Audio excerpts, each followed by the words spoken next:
Hello friends, तुमचं स्वागत आहे आरती व्लॉगमध्ये। आज मी तुम्हाला उपासाची झटपट अशी रेसिपी दाखवणार आहे। तिचं नाव आहे शेंगदाण्याचे लाडू। त्यासाठी लागणारं साहित्य आहे शेंगदाणे घेतलेत। शेंगदाणे मी भाजून त्याची साली काढून घेतलेत।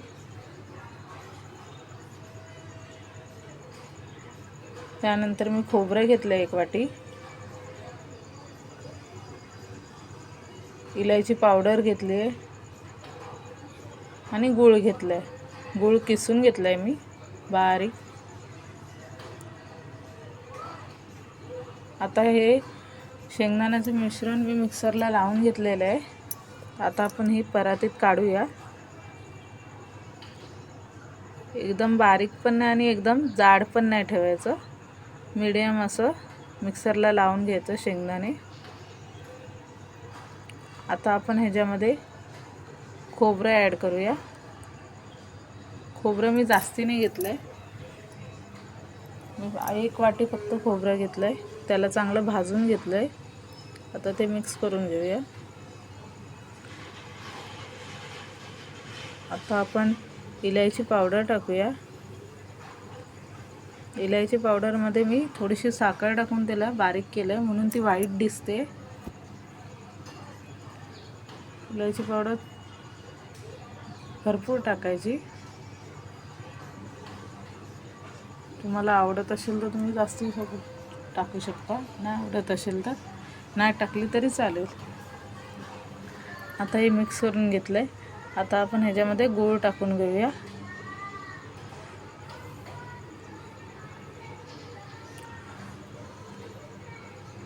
मी अर्धा किलो शेंगदाणे घेतले, त्याला अर्धा किलो गूळ घेतलाय। तुम्हाला कमी गोड लागत असेल तर तुम्ही गुळाचं प्रमाण कमी करू शकता। आणि हे चांगलं मिक्स करून घ्यायचं। गूळ एकदम शेंगदाण्याला चांगलं लागलं पाहिजे।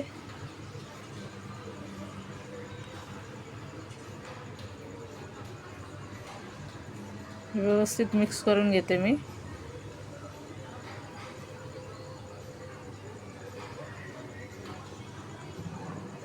आता हे व्यवस्थित मिक्स केलंय, बघा तुम्ही।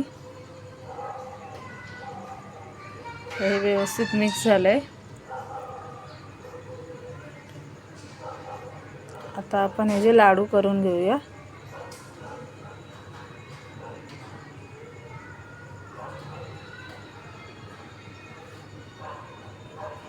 व्यवस्थित असे बघा बांधले जातात ते, ना ह्याला तेलाचा ना तुपाचा कशाची गरज नाही।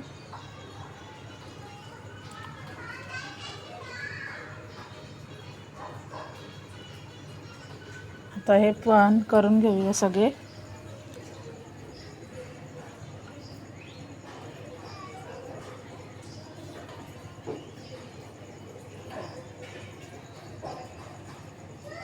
आता मी हे सगळे वळून घेते।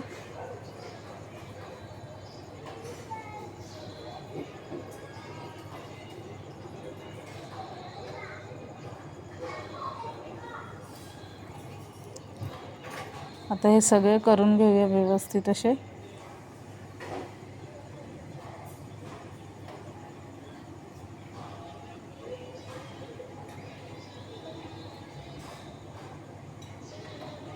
बांधायला बघा किती इझी पडत आहेत, तुपाची गरज अशी लागत नाही आहे। आता बघा हे माझे सगळे लाडू झालेले आहेत, तुम्ही बघू शकता, खूप छान दिसत आहेत। आता हे मी माझ्या मिस्टरांना देते, बघूया त्यांना आवडतात की नाही।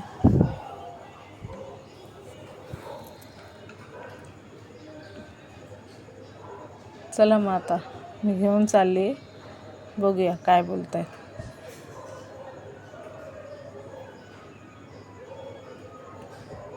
त्यांना आवडले, लाडू छान झाले। तुम्ही पण एकदा घरी करून बघा आणि माझे व्हिडिओ आवडत असेल तर लाईक, सबस्क्राईब आणि बेल आयकॉनला क्लिक करायला विसरू नका। Bye bye.